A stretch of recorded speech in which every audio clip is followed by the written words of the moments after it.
Have you ever felt like there's something extraordinary about your life? Like you're meant for something greater, something deeper, even if you can't quite put it into words? Maybe you've always felt different, like you don't fully fit into the mold of what the world expects. If so, you're not alone. Because when God chooses someone, He not only sets them apart, but also equips them with spiritual gifts that are as powerful as they are mysterious. These aren't gifts you can earn or demand. They are reserved for chosen ones only, handcrafted by the Creator Himself. They are designed to help you fulfill your divine purpose in ways that will leave you and the world forever changed. But let me ask you something before we dive in. What does it mean to be chosen? Have you ever truly thought about it? Being chosen doesn't make you better than others. It doesn't make you more loved by God than anyone else. What it does mean is that God has entrusted you with a mission so sacred, so significant, that He's placed within you gifts that are tailor-made for that mission. These gifts will challenge you, stretch you, and ultimately transform you into the person you were always meant to be. But here's the thing: these gifts often come disguised as struggles, as lessons, as moments that push you to your limits. And it's only when you begin to unwrap them, to understand them, that you realize their true power. Click subscribe to this channel to get more profound spiritual lessons. The first spiritual gift God reserves for chosen ones is extraordinary spiritual discernment. This is the ability to see beyond what is visible, to perceive the unseen, and to recognize the deeper truths that others might overlook. Have you ever walked into a room and instantly felt the energy shift? Have you ever met someone and known deep in your soul that they were carrying pain they weren't showing on the outside? That's discernment. And for chosen ones, this gift is amplified. It's not just about sensing what's happening around you, it's about understanding what God is revealing to you through those moments. But here's the catch: discernment can be both a blessing and a burden. Because when you can see deeper, you also carry the weight of that knowledge. You might see things others can't, sense dangers others ignore, or feel the spiritual tension in situations that seem ordinary to everyone else. And sometimes, this gift can make you feel isolated, like no one else understands what you're experiencing. But let me tell you this: God didn't give you this gift to overwhelm you. He gave it to equip you. Discernment is your compass, guiding you through life's complexities and keeping you aligned with His will. So let me ask you, are you listening to the whispers of discernment in your life? Or are you ignoring them because they make you uncomfortable? Because when you embrace this gift, it will not only protect you but also lead you to places you never thought possible. The second gift is unshakable resilience. Now, this is a gift that doesn't always feel like a gift when you're in the middle of it. Because the only way to develop resilience is to go through trials, to face challenges, to endure storms that test every fiber of your being. And if you're a chosen one, you've likely experienced more than your fair share of these storms. You've probably wondered, why me? Why does life feel so much harder for me than for others? But here's the truth: God allows these trials not to break you, but to build you. Resilience is forged in the fire, and chosen ones are called to walk through that fire so they can emerge stronger, wiser, and more prepared for their purpose. Think about Job. He lost everything: his family, his health, his wealth. And yet, he didn't turn away from God. He remained faithful, even when he didn't understand why he was suffering. And in the end, God restored him and blessed him abundantly. The same is true for you. Your trials are not random. They are preparing you, molding you, and strengthening you for the mission ahead. So let me ask you, how do you respond to challenges? Do you see them as obstacles or as opportunities for growth? Because your perspective will determine whether your resilience becomes a weapon or a weakness. The third gift is a deep connection to divine wisdom. Chosen ones are often given insights, revelations, and truths that seem to come from nowhere. You might be sitting in silence, and suddenly, a thought enters your mind that feels like it's not your own. Or you might be facing a difficult decision, and out of nowhere, you feel a sense of clarity, a knowing of what you need to do. That's divine wisdom. It's God speaking to you, guiding you, and revealing pieces of His plan. But here's the thing: divine wisdom doesn't always make sense in the moment. God's ways are higher than ours, and His timing is often different from what we expect. So when He gives you wisdom, it might challenge your logic, your plans, or your comfort zone. It might call you to take a leap of faith, to trust in the unseen, to move in a direction that seems uncertain. And that's where your faith comes in. Because divine wisdom is only as powerful as your willingness to act on it. So let me ask you, are you open to hearing God's wisdom, even if it disrupts your plans? Because the more you trust His guidance, the more He will reveal to you.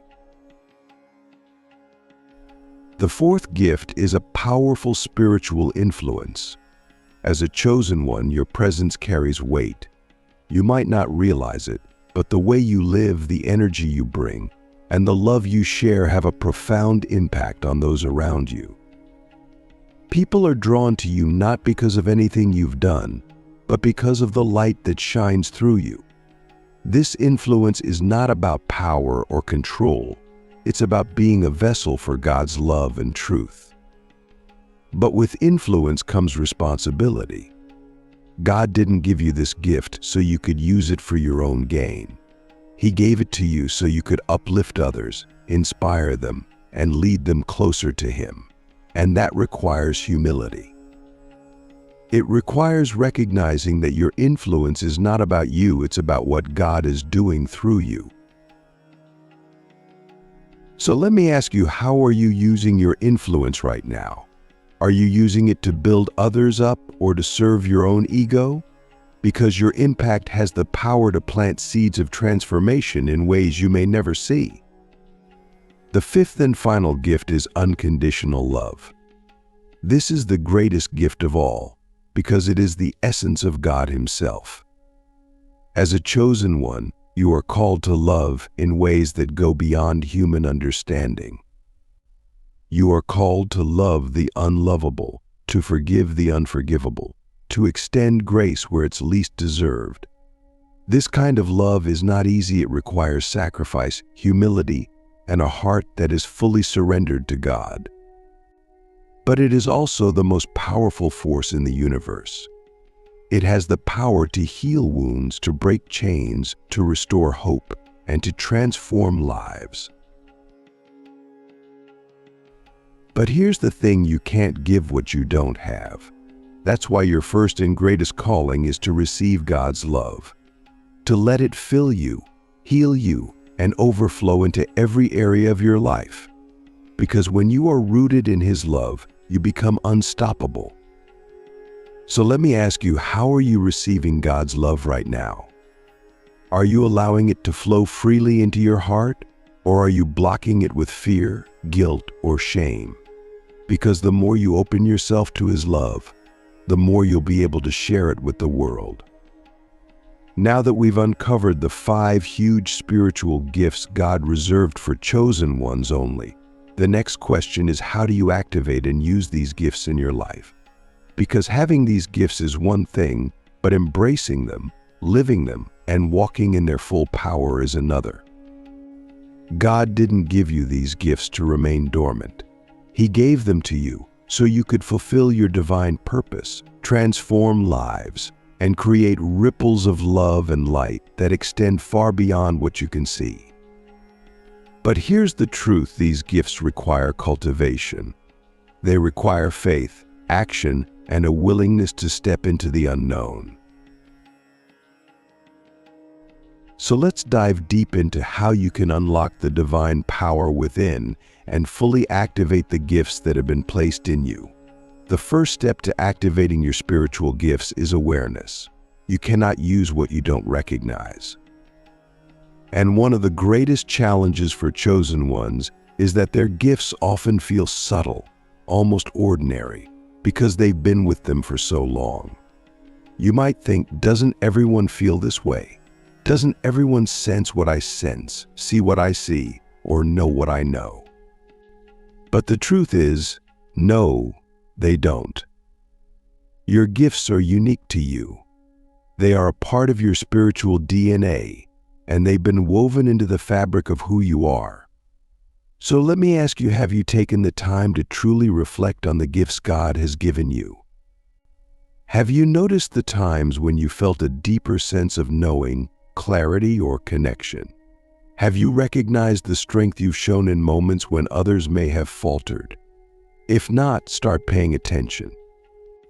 Start journaling your experiences, your thoughts, and your feelings. Because the first step to activating your gifts is acknowledging that they're there.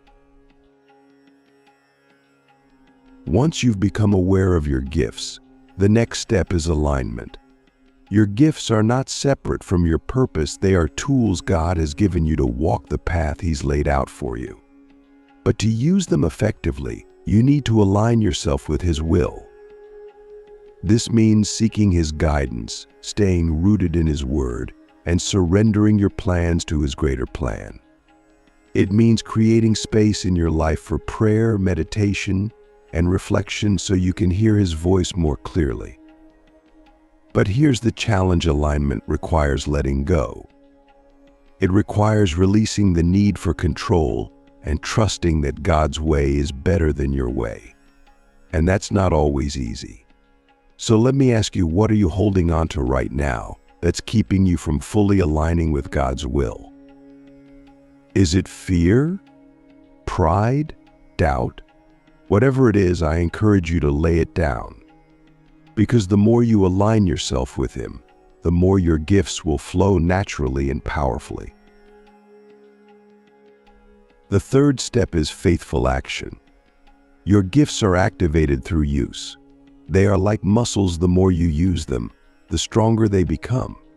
But stepping out in faith can be scary, especially when you don't fully understand your gifts or when you're afraid of failing. Maybe you feel called to speak words of encouragement to someone, but you hesitate because you're not sure how they'll react. Maybe you sense a nudge to take a leap of faith in your career or relationships, but you second-guess yourself because the path ahead feels unclear. But here's the truth: God doesn't expect you to have it all figured out. He doesn't ask for perfection, He asks for obedience. And when you take that first step, even if it's small, He meets you there. He multiplies your efforts. He opens doors you couldn't open on your own. So let me ask you, what small step of faith can you take today to activate your gifts? Because even the smallest act of obedience can set miracles into motion. The next step is humility and surrender. This is perhaps the most difficult part of the journey because it requires you to let go of your ego and remember that these gifts are not about you, they're about God. They're not a reflection of your greatness, they're a reflection of His. And the moment you start using your gifts for your own glory instead of His, you lose sight of their true purpose. Think about Jesus. He was the ultimate chosen one, filled with divine gifts and power. And yet, He humbled Himself completely. He served others, even washing the feet of His disciples. He surrendered His will to the Father, even when it meant enduring pain and suffering. This is the example we're called to follow. So let me ask you, are you willing to lay down your pride and let God use you as a vessel for His glory? Because the more you surrender, the more His power can flow through you. Another critical step is community. God didn't design you to walk this journey alone. The gifts He's given you are meant to be shared and used to build up others. And likewise, the gifts of others are meant to support and strengthen you. This is why community is so important. When you surround yourself with people who are also walking in their purpose, you create an environment where growth, encouragement, and accountability thrive. But here's the thing: community requires vulnerability. It requires being open about your struggles, your doubts, and your fears. It requires asking for help when you need it and offering help when others need it. So let me ask you, who are you surrounding yourself with right now? Are they people who encourage your growth, challenge you to rise higher, and remind you of your calling? Or are they people who drain your energy and pull you away from your purpose? Because the company you keep will either strengthen or weaken your gifts. Finally, the most powerful way to activate and use your spiritual gifts is through love. Every gift God gives is rooted in love. Discernment without love is judgment. Resilience without love is stubbornness. Wisdom without love is arrogance. Influence without love is manipulation. And even the most extraordinary spiritual gifts are meaningless without love at their core. As it says in 1 Corinthians 13:2, "If I have the gift of prophecy and can fathom all mysteries and all knowledge, and if I have a faith that can move mountains, but do not have love, I am nothing." Love is the essence of who God is, and it's the essence of who you are as a chosen one. When you operate from a place of love, when you use your gifts to uplift, encourage, and serve others, you fulfill the highest purpose of your calling. So let me ask you, how are you expressing love through your gifts right now? Are you using them to build others up or to elevate yourself? Because when your gifts are fueled by love, they become unstoppable. Here's the truth: you were chosen for a reason. The gifts God has placed within you are not random, they are intentional, powerful, and uniquely designed for the mission He's called you to. But those gifts require your participation. They require your faith, your action, your humility, and your love. And the more you cultivate them, the more you will see God move in ways that exceed anything you could imagine. Take a moment to reflect on this. What would your life look like if you fully embraced your spiritual gifts? What kind of impact could you have on the world if you stopped holding back, stopped doubting, and started walking boldly in the purpose God has for you? Because that's what's possible when you unlock the divine power within. You've now uncovered the 5 huge spiritual gifts God reserved for chosen ones only, and explored how to activate and use them. But here's the truth: activation is just the beginning. Once you step into the flow of God's gifts, once you align yourself with His purpose, something extraordinary begins to happen. You start to walk in divine authority.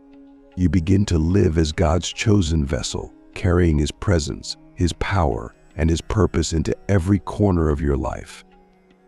But here's the challenge: walking in divine authority isn't just about knowing you're chosen. It's about living like you're chosen. It's about embodying the responsibility and the calling with faith, courage, and unwavering commitment. So let me ask you this: what does authority mean to you? For many, the word authority might conjure images of control, domination, or superiority. But divine authority is something entirely different.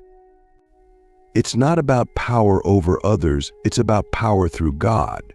It's not about elevating yourself, it's about elevating Him. And it's not about forcing your will, it's about aligning with His will so deeply that His power flows through you effortlessly. Divine authority is not something you take, it's something you receive. And once you receive it, everything changes. The first step to walking in divine authority is believing in who God says you are. This might sound simple, but for many of us, it's one of the hardest things to do. Why? Because we're so used to defining ourselves by the world's standards, by our past, our mistakes, our insecurities, and our limitations. But when God calls you, He doesn't see you through the lens of who you've been.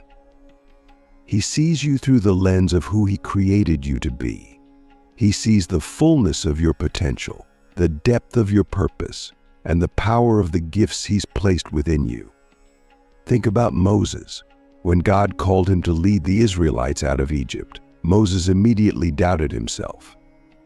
He said, "Who am I that I should go to Pharaoh and bring the Israelites out of Egypt?" But God's response was simple: "I will be with you." That's the key. Your authority doesn't come from your qualifications, your abilities, or your status. It comes from God's presence in your life. So let me ask you, are you seeing yourself through God's eyes, or are you holding on to the labels the world has placed on you? Because the first step to walking in divine authority is believing that you are who God says you are. The second step is speaking with boldness. When you walk in divine authority, your words carry weight. They have the power to build up or tear down, to create or destroy, to bring life or death. This is why the Bible says, "The tongue has the power of life and death," Proverbs 18:21. As a chosen one, your words are a reflection of the authority you carry. When you speak with faith, you activate the power of God's promises. When you declare truth, you break chains and set people free. But when you speak words of doubt, fear, or negativity, you diminish the power God has placed within you. The third step is acting with faith. Divine authority is not just about what you say, it's about what you do. It's about stepping out in faith, even when the path ahead is unclear. It's about taking risks, trusting that God will catch you when you leap. And it's about being willing to move, even when you feel unprepared. Because here's the truth: God doesn't call the qualified, He qualifies the called. He doesn't wait for you to feel ready, He asks you to trust that He's ready. The fourth step is standing firm in the face of opposition. When you walk in divine authority, not everyone will understand. Some will doubt you. Some will criticize you. Some will try to tear you down.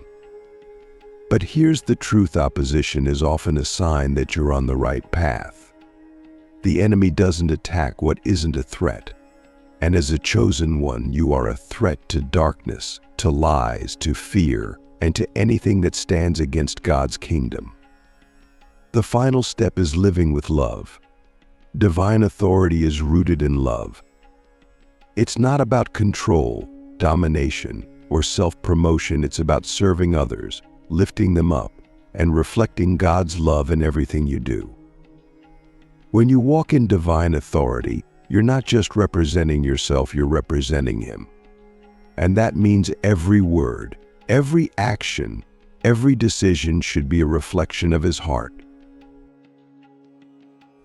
Walking in divine authority is one of the greatest honors and responsibilities of being a chosen one. It's not always easy. It will challenge you, stretch you, and call you to rise higher than you ever thought possible. But it will also fill your life with purpose, power, and a sense of connection to God that is beyond anything this world can offer. So take a deep breath. You were chosen for this. You were equipped for this. And you are ready for this. The world is waiting for you to step into your authority. To speak with boldness, act with faith, stand firm in the face of opposition, and live with love. The question is, are you ready to walk in the fullness of who God created you to be? Because this is your moment. This is your calling. And the time to rise is now. Take this truth with you: the gifts God has placed in you are not just for you, they are for the world. Walk boldly, love deeply, and shine brightly. Because you are His chosen vessel, and through you, He will do extraordinary things.